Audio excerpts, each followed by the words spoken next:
Bismillahirrahmanirrahim. Assalamualaikum warahmatullahi wabarakatuh.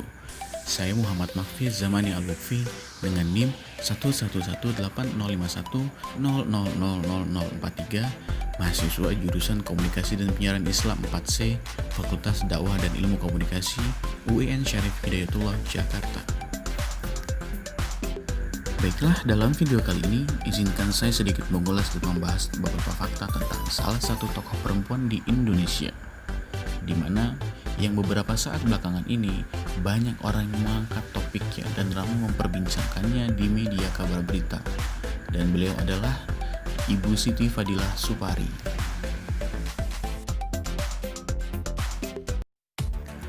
Doktor sekaligus Dokter Siti Fadilah Supari SPJP adalah seorang dosen dan ahli jantung yang saat itu menjabat sebagai anggota Dewan Pertimbangan Presiden dari tanggal 25 Januari 2010 sampai dengan 20 Oktober 2014. Sebelumnya ia menjabat sebagai Menteri Kesehatan Indonesia dalam Kabinet Indonesia Bersatu, pimpinan Presiden Susilo Bambang Yudhoyono. Berikut adalah beberapa bahasan fakta tentang Ibu Siti Fadilah Supari. Yang pertama, Siti Fadilah Supari merupakan seorang ahli jantung di Rumah Sakit Jantung Harapan Kita. Ia juga menjadi Kepala Unit Yayasan Jantung Indonesia dan Kepala Pusat Penelitian Rumah Sakit Jantung Harapan Kita.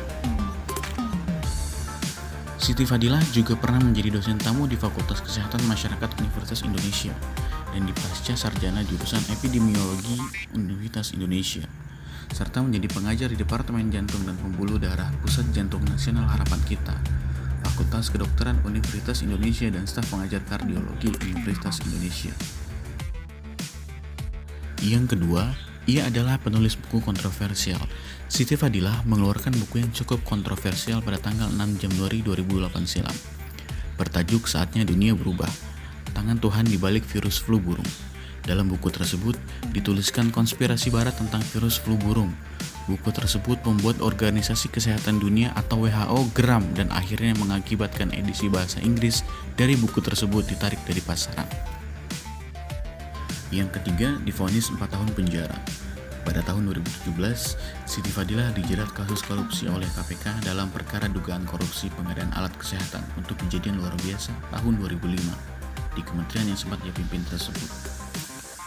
Ia dijatuhi vonis 4 tahun penjara dan akan segera bebas pada tahun ini.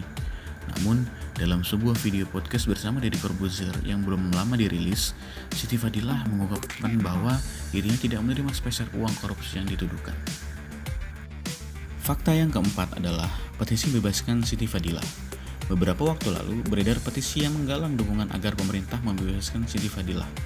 Petisi tersebut digulirkan oleh kelompok yang mengatasnamakan Rakyat Indonesia Melawan Corona, diinisiasi oleh Dr. Nyoman Kusuma dan Satrio Wibowo pada tanggal 31 Maret 2020 di laman change.org.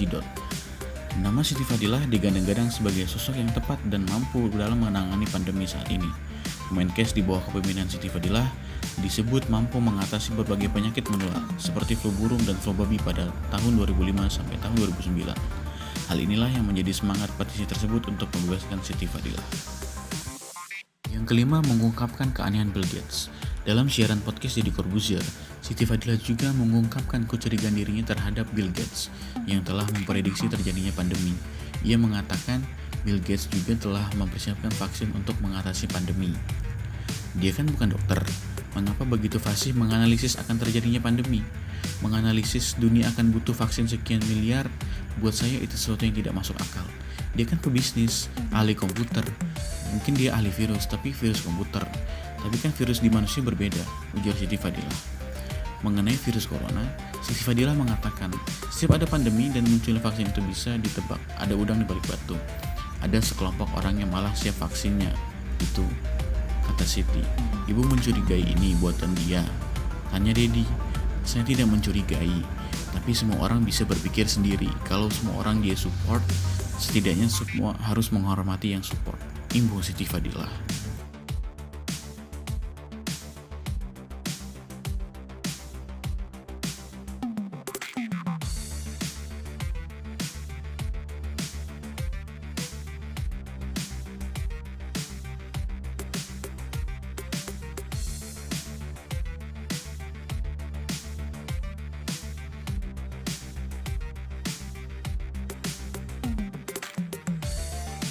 Namun di balik itu semua, ada pun beberapa prestasi atau penghargaan yang diraih oleh Ibu Siti Fadila Supari.